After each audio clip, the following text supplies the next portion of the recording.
Hey there, Cathy McLeish, and I'm talking about alcoholism, and today we're going to talk about gratitude. That's how I felt about gratitude when I first got sober. Now, that sounds very ungrateful. Is that the word? Yeah. So, here's the thing.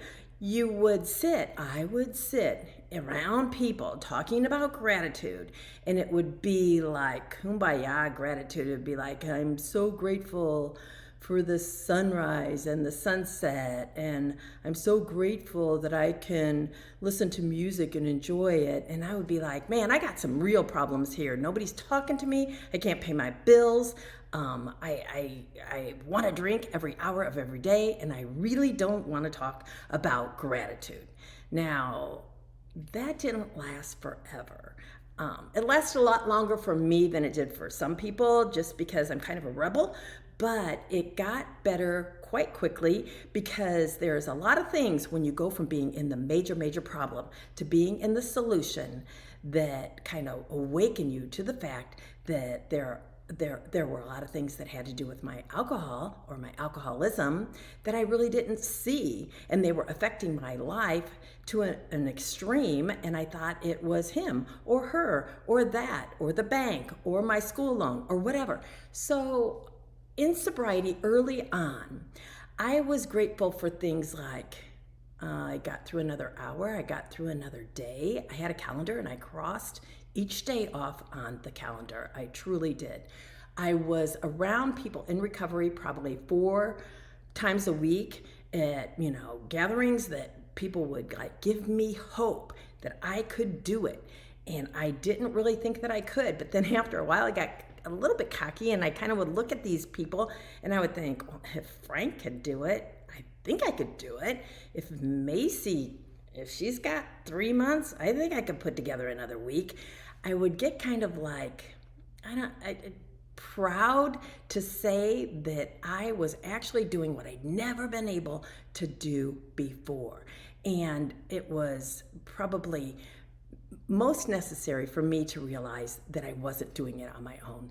The thing that I would say to anybody that is trying to move their way into a new life, whether they have a problem with food, pornography, gambling, alcohol, drugs, is that you can't do it alone. You really can't do it alone. And it's kind of hard to wrap your head around. But if you're going to use the same tools that you've been using to get yourself into this ditch, you've got to realize those tools are not going to get you out. They're not going to get you out. It's not enough to get me out. And so the success that I was having because I'd been just this humble and said, I need help. And then I would sit in a group of people that were doing what I couldn't do, and I would begin to believe that I could do it. I would carry some of their thinking with me, which my thinking had only kept me down. And, pride will make me say, oh, I can do this, or, oh, my thinking wasn't that bad.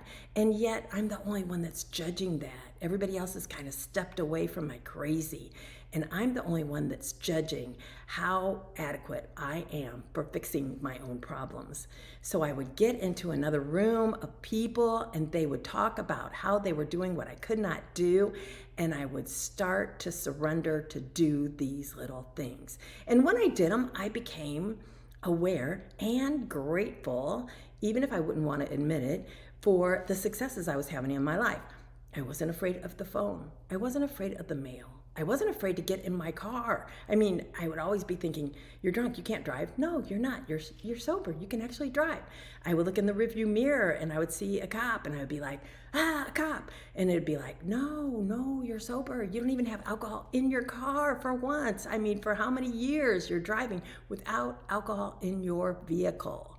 I can remember at one point I got a license that wasn't expired, license plates that weren't expired, and insurance that was actually up to date. And I said it in the meeting like I had just won the lottery. And people were actually happy for me. Those are the kind of people that I needed to be around. If I would say that in my own family, somebody would say, and no fault on them, because they were doing the right thing and living the right way, but somebody would say, it's about time, or so what, big deal, what's your point? and in a room of other people that were trying to put a shattered life together. The point was, I'm doing something I've never been able to do before. And for that, people would say, good for you, Cathy, good for you, keep going. So gratitude became a thing that I kind of buddied up with a little bit when I saw what it was doing for me in my life. I don't know if it's appropriate, but I'm just going to say, if there were no reason for you to get clean and sober, why would you get clean and sober?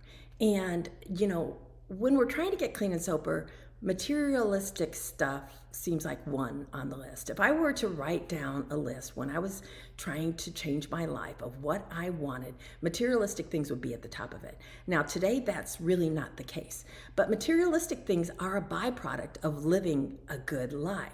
If you do the next right thing over and over and over and over again for weeks, for months, for years, then you prosper.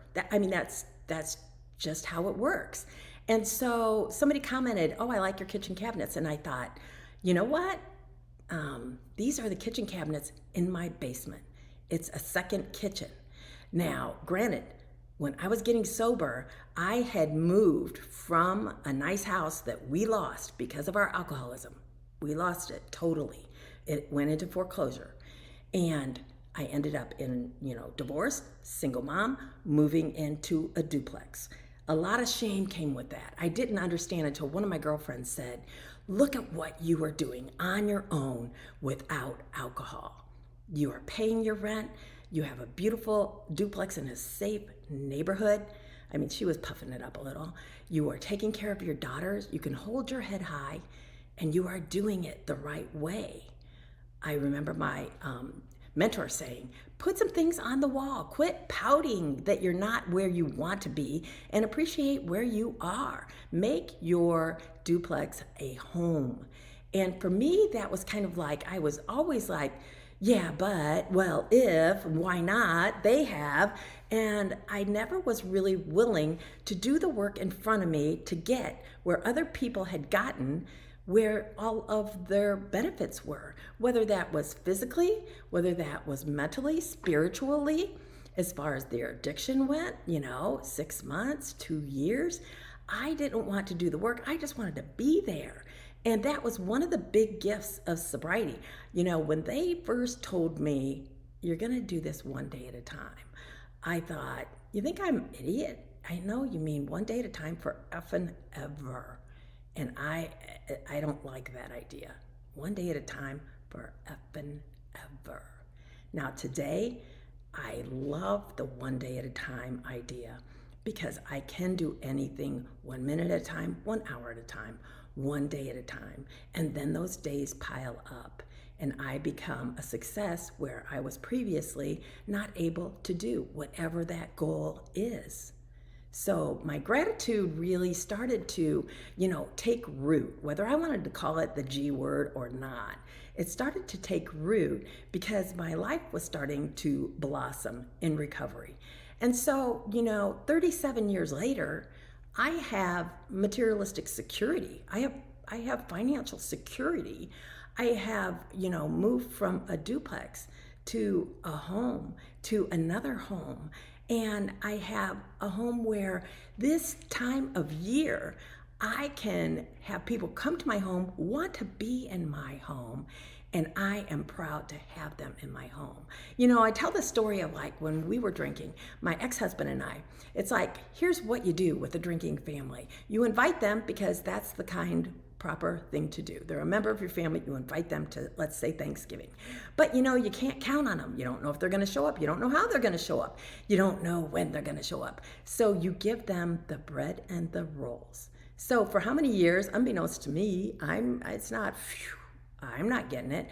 We are the bread and the roll family because any good hostess has bread and rolls on the side that they can pull out, and they don't really need Cathy and her family to show up in order to make their get-together a success. So we went in sobriety. I went from being the bread and the roll person to being the place that can often host a get-together for family, for loved ones, for in-laws, for people that are doing the same thing as I am in recovery. A place where people want to go, where they feel welcome, where they know what's coming next. There's not going to be any drama or chaos or fighting, and they can enjoy themselves in a way maybe some of them have never been able to enjoy themselves. My husband and I started early, let me step back. My husband, when I was early in recovery, I was a year and a half in recovery. And one of the things I wanted to do to give back, a little bit of ego here, but I wanted to give back by talking in recovery places like hospitals.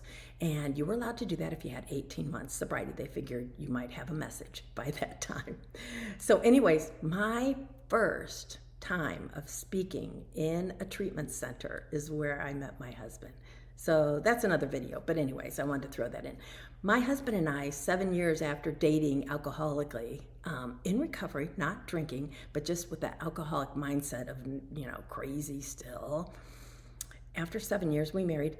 And in our life, in our home life, we often entertain people in recovery.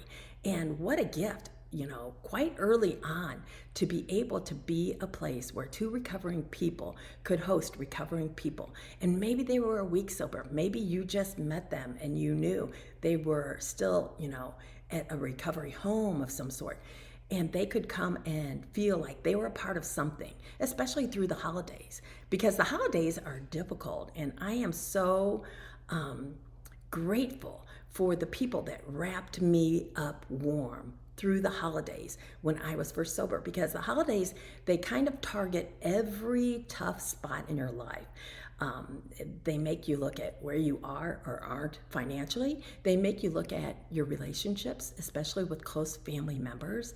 They had me looking at how I felt about myself in my own skin, which early in sobriety was very uncomfortable. And so the holidays, I would spend just this much time with family to say that I did. I mean, you really, should maybe show up at your family's Christmas or Thanksgiving just for this much time, if it's safe, and have a way out. If it's not, for sure.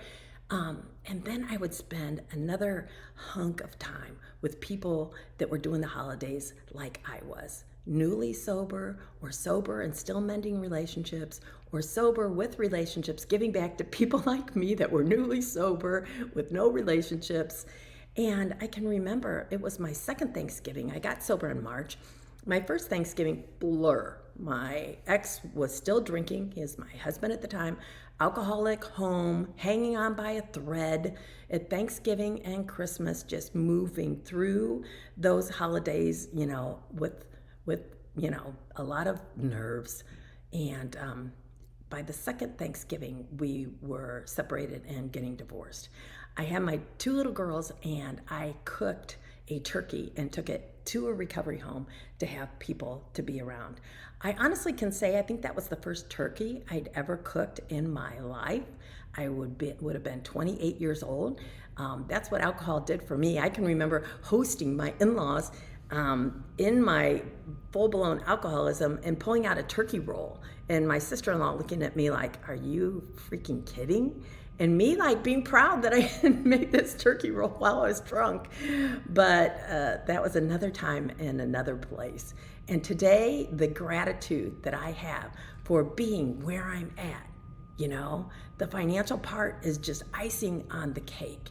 And sometimes it comes and sometimes it doesn't, and it really doesn't matter, because if you're comfortable in your own skin, you are fine anywhere that you are. And today, we have that. I have that. I have a desire to tell other people that it is there for them, and it isn't easy. It isn't easy, but you find, especially in sobriety, anything that's worth anything, it doesn't come easy. My parents used to try and teach me that as a young child, and I always went for easy. Please, give me easy. Give me the fast feel good. Give me the quick fix. I don't care if I have to pay 3 times more tomorrow for that bad decision. I just want easy now. And the life that I have today did not come easily.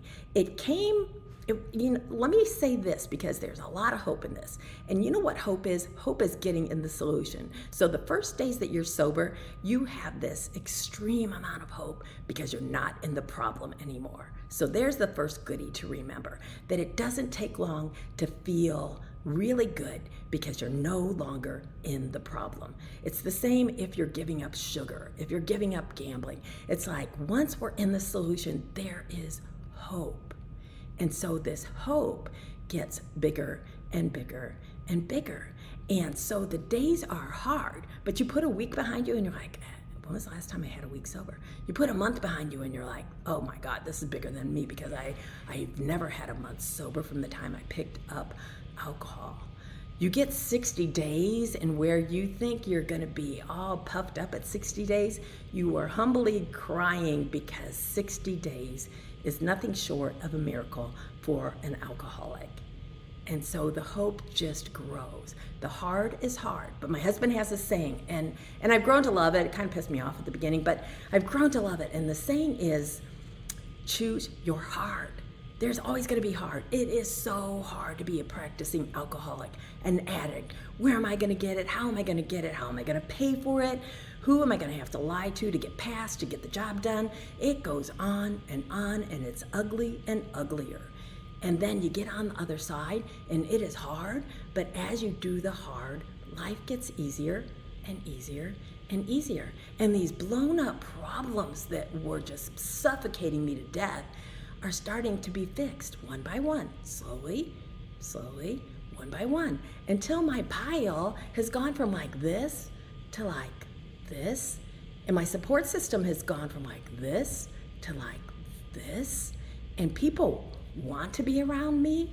They believe in me now. They trust me this much, and there is hope. There is hope galore. So whether you're heading into the holidays, whether you're just feeling a little bit, down, or you're thinking this can't work for me, it can work for you, and it will. All of the people that get on the other side are no more worthy than the people that don't. Can I just say that? We are no more worthy than the people that don't. I can remember we got sober. When I say we, I mean this group of about 26 people. They went through recovery. I kind of came in off the street, me and this other guy off the street, but we're in these meetings with these 24 people that just got out of a treatment center. And so there's like 26 of us new. Then there's 20, then there's 14, then 9, and then 5, and then there's me and Barry. And I was not one to say, hey, we need to talk about this. Cathy's having a problem with this. I wasn't. I would just hope that maybe you talked about my problem and I could get my answer without saying anything. But that day, they asked if anybody had a problem, and I said, we're the only two. We're the only two left from when we came in. We were surrounded by people that came in when we came in. We're the only two left. So why don't you just tell us, when are we gonna fall? That was my topic. And they said, oh my gosh, you are doing what you're supposed to be doing. Whatever those things are, in whatever treatment center, in whatever program, whether it's 12-step, whether it's some kind of Christian program, whether it is, a hospital, whatever they're asking you to do, if you keep on doing it, that was their message, you will not fail. If there's 5 things, do those 5 things, not 4. If there's 7 things, do those 7 things, not 6. And they named the things that we needed to keep doing, and they promised us if we did, we would not fail. And that was the difference between the people that stayed and the people that didn't. And to this day, me and Barry, we're here. And it's a very good life. So I'm grateful. I hope this gives you hope. And again, I'm Cathy McLeish, and I hope you'll subscribe. I hope you'll follow. I hope whether or not you deal with alcoholism yourself, maybe it's a loved one, maybe it's someone you don't even like much anymore, I hope you will keep learning and take this information and maybe raise a little awareness in the world around you, so that we can be part of the solution in this ugly, ugly, ugly disease called alcoholism. Thank you.